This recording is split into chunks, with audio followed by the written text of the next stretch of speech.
3, 2, 1. Welcome to The Peaceful Truth, the podcast where we talk about everything from women empowerment, feminism, and everything in between. You are joined by your co-hosts, Kenzie and Meghan. Meghan, who hearts? Ow, ow, ow, ow. Well, what a lovely serenade. I just wanted to amp it up a little bit. Perfect. But were you reminded by like those noises that go off at basketball games, like pew, pew, Yes, pew, pew? yes. Yeah. That was a perfect impression. Thank you. That's what I was going for. Speaking of which, I really liked going to basketball games in college, and now I don't get to go to any anymore. Well, they don't even have a pro team out here. They used to. Oklahoma stole it. Oklahoma did? Yeah. Oklahoma bought it, and that's the Seattle Oklahoma Thunder. Sonics? Yeah. Seattle Sonics? Yeah. I think. Seattle something with an S. But It's not the Sounders, because that's the soccer team. that's a soccer team. We know that much. Which isn't quite as fun as basketball. Shots fired. Is it just me? No, I feel like a lot of countries mainly like soccer, right? America's the only country that doesn't like soccer the most of all the sports. Right. It's football, which is football. It's football. It's football for everyone else, but it's football. But I mean, I admire soccer players. Can you imagine their stamina? Just constantly running for hours. I'd run once and I'd be like, okay, done. You got it, guys. Take it from here. Just like panting, laying on the ground. How's your week? What's new? How was your weekend? Weekend was good. Went to Canada. Oh yeah, how are the fireworks? Lovely, amazing. It was South Africa. Our show was from South Africa, and the theme this year is love. Aww. And so they did like different songs from Ellie Goulding and I think Katy Perry. So it was awesome. I mean, think standard July 4th fireworks and then multiply it by like 100. Wow. The whole sky is just lit up. Whoa, like the grand finale every time? Mm-hmm. That's intense. It was really good. I didn't realize they had such a big show. Is it for a holiday, a Canadian holiday? It's not for a holiday. It's called the Celebration of Lights. Think of it like the Olympics of fireworks. So I saw South Africa, and it's every like Saturday, Wednesday for 2 or 3 weeks. And then different countries come. And I think you need to be nominated. Like South Africa, the one that I saw, they did the fireworks for the World Cup. Wow. Yeah, so you have to be like legit to qualify, I guess. I didn't realize how big fireworks could be. And then there's judges, and then they announce the winner. That's so cool. Mm-hmm. Are you going to pay attention to who wins, you think? Yeah. Yeah, it's really fun. I don't know why we should go every year. Like, it's really fun. Oh, cool. I want to go. Mm-hmm. I went to a cabin this past weekend. Oh, fun. Yeah, so I went out with my friends on like part of the Sound, Mm-hmm. and we swam and we drank and we had a cookout, and yeah, it was fun. All the good things. Yeah, it was very relaxing. It's Good. a little treat. It was nice. How far was the drive? An hour and a half. Easy. We didn't take the ferry though. You could go in an hour. I just didn't feel like paying for a ferry. Yeah. And then you would have to sit for the same half hour, I feel like, to get on and off. Yeah. Right? So then you drove instead. Yeah. So the topic is a little bit sad, but it's something very sad. It's something that we need to talk about, though. I think that we need to tell everyone what's going on. We're talking about, and we're just like, the reason we're talking about this topic, it's about women and their impact and how they're impacted in Syria by the war. I'm not going to claim to be an expert, 1, so please correct me if I'm wrong. 2, this is like barely probably dipping your toe into the issues. Do you know what I mean? Yes. It is a very high level summary. I know it won't do it justice, but I feel like just reminding people that it's there is still a good thing to do. We maybe should do a longer episode on it. I think it's very important to talk about. And I also, when you brought up the issue and the topic that we were going to discuss, I was also a little bit surprised about how we don't talk about ISIS anymore at all. We don't talk about Syria. I think it's still equally as big of an issue. Why do you think? I guess there's American other things news to isn't talk about. great. Yeah. I guess maybe there's other things to talk about. I did read slightly that their ISIS control now is not as physically widespread, meaning like they owned or claimed ownership to a large amount of land, and that's getting smaller. So that could be why, but still, like, they're still out there and they're still relevant, unfortunately. And so I don't know if that's why American news doesn't talk about it anymore, but I mean, we never hear about them. They did claim responsibility for the attack in Toronto. That happened 2-3 weeks ago. Right.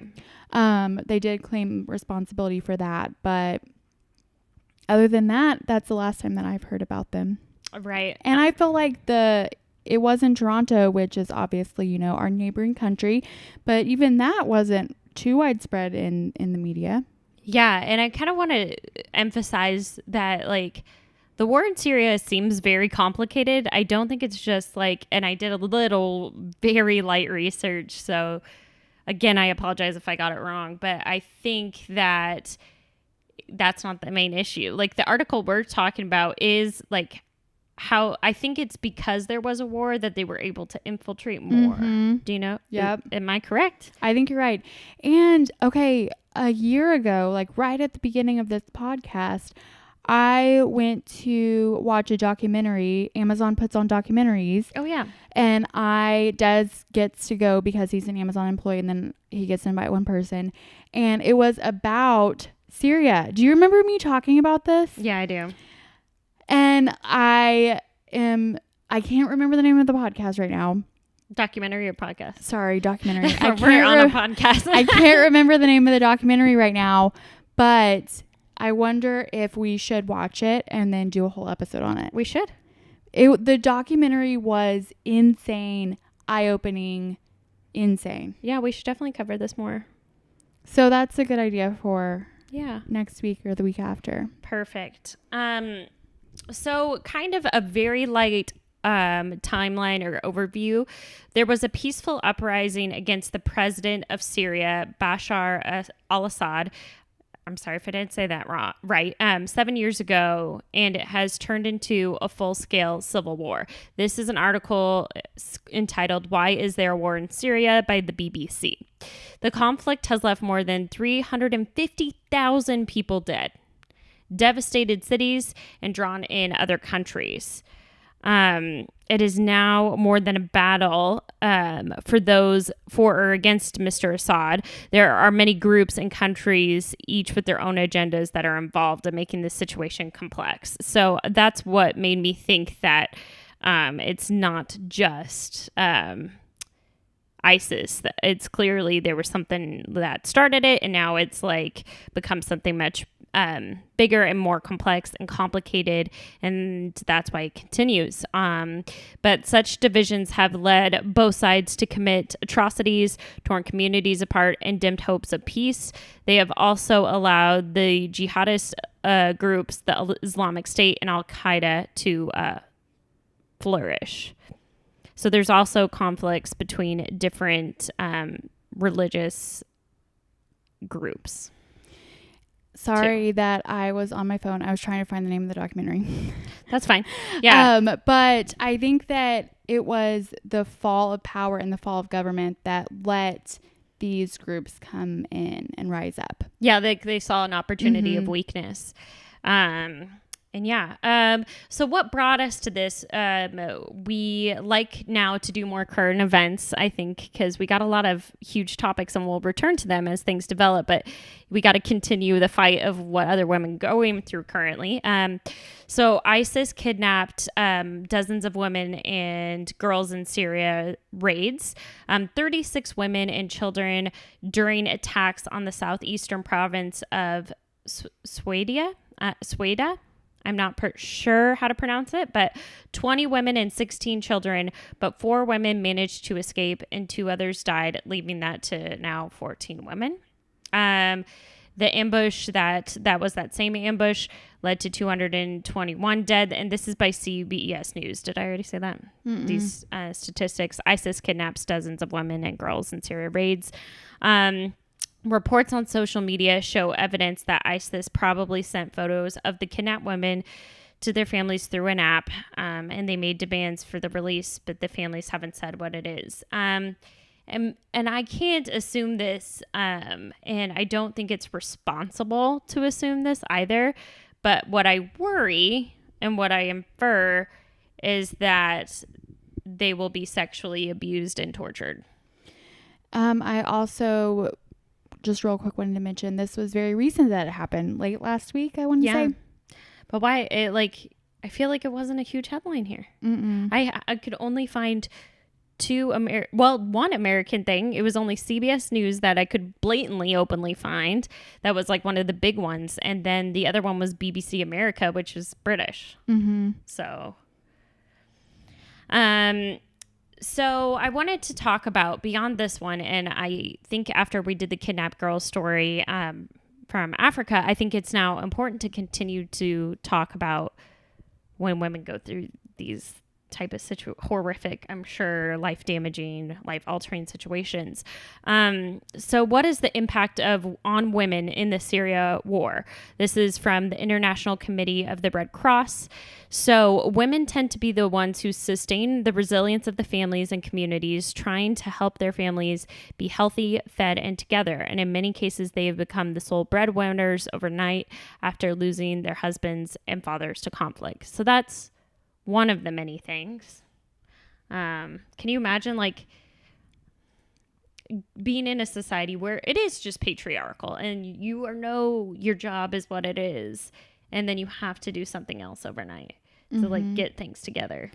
And I think that statement kind of stands the test of time. Like if you think about wars that happened in America to start America, like women had to step up while the men were at war. So I think that's just something that's kind of stood the test of time. Right. So this is from Human Rights Watch. Women in Syria have been arbitrarily arrested, detained, physically abused, harassed, and tortured during the conflict of the government forces, pro-government militias, and armed group opposed to the government. So a lot of different organizations. And that's just from 2014. So that's 4 years ago. Mm-hmm. So this is continued. If not, maybe gotten worse. Another article I looked up was The Silent War. It's how rape became a weapon in Syria. So I'm going to read you guys a few paragraphs from this article.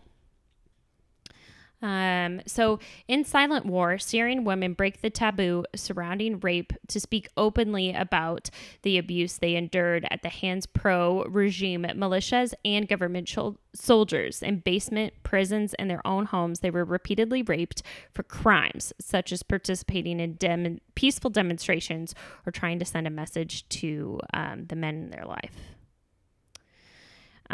So one woman describes the evolution of the use of rape as a weapon in the war during the Syrian conflict, explaining how something initially took place only inside prisons became widespread and an epidemic of rape. They started to rape women at roadblocks, at home in front of their husbands, their children. At some point, the regime took a new approach. It recorded videos of rapes of women in detention and sent them to fighters. Soldiers were in turn encouraged to find themselves raping women so that the videos could be sent to the women's family. So that's what scares me, I guess, returning back to the original ISIS thing. If they're getting videos of and pictures of these women through an app, it makes me nervous that is what's being used. Right. Yeah, and I also, in the article that I read about the event that just took place last week, one of the men in the city, was it like Swadia? Something like that. I think you nailed it.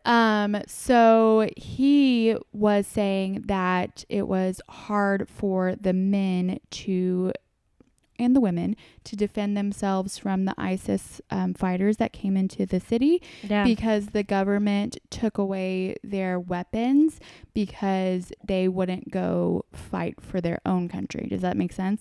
So the government asked them to go fight against ISIS. They said no.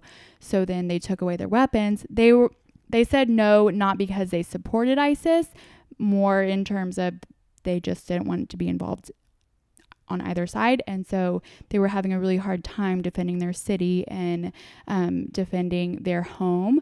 But one woman actually had an AK-47 herself, used it to fight against ISIS. So it's just a lot of... Which she's probably hasn't used much, I assume. Doesn't have training in that. But it just sounds like a lot of chaos in part of the world that doesn't get much attention until now. But there is one good thing coming out of it. Yes. The Guardian said, this is an article from them by Samira Shackle, I believe, Syrian feminist. This is the chance the war gave us to empower women. So activists in Syria are challenging some patriarchal norms, which I'm sure is dangerous and risky, to ensure that they not only have a place at the negotiating table, but in rebuilding the country after the war. So they're trying to take advantage of the bad situation. Before the war escalated, there were women extremely active and present, but as it became more violent, the women's rights became a second issue. But activists are fighting to ensure women can have a voice at the negotiating table and later on. Wow. I'm glad that you were able to end on a positive note. Hard to. Very hard to. But it's something we need to talk about. Like, we can't just ignore it. Mm-hmm.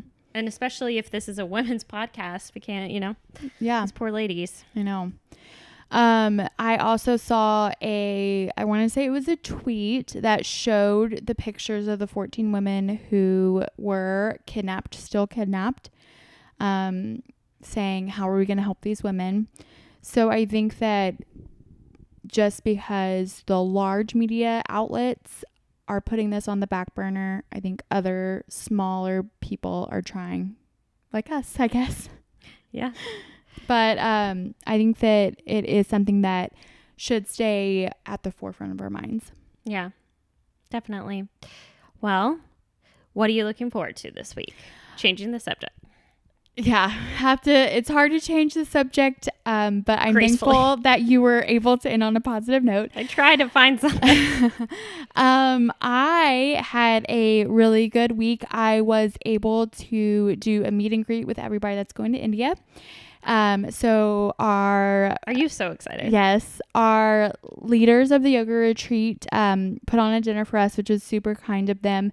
And I met a lady that I'd never met before. And we booked our flights and we booked our plane tickets together. So that way we're not going to be like traveling for 24 hours in a culture and a place we've never been to before. And so I think now that I'm going to be with somebody and feel more comfortable, we're actually going to take a train from Delhi to Rishikesh, which is what I actually really wanted to do, but I was just terrified to do it by myself. You are killing the pronunciations, it sounds like. Thank you. I mean, I have no idea if you're right, but I'm like, wow. You're confident in the way that you're saying them. Yeah. So my flight is booked now. We need to figure out how we're going to get from the airport to the train station, but that is next on the list. I'm just really, really excited, and it's going to be just an amazing time and a culture shock. It's going to be all the things in one trip. I feel like you're going to have a eat, pray, love moment. Yeah, just come back with like a bestseller novel. You're like, I had this existential adventure. Maybe you're going to come back like, what is it? What is the Buddhist, I don't know the word for it. Enlightened? You're going to become enlightened. I'm going to come back an enlightened person. Totally. Clearly my book on Buddhism is going well. You know what? 10 days to obtain enlightenment, that must be a record. So we'll see what happens. Well, I hope you kind of get to meditate. I think that there's going to be lots of meditating every single day. Perfect. What are you looking forward to? Well, I get to see my dad and my stepmom this week. So yeah, after this, we're going out to eat. Perfect. All right. Well, thanks guys for listening. We hope you have a good week. Bye.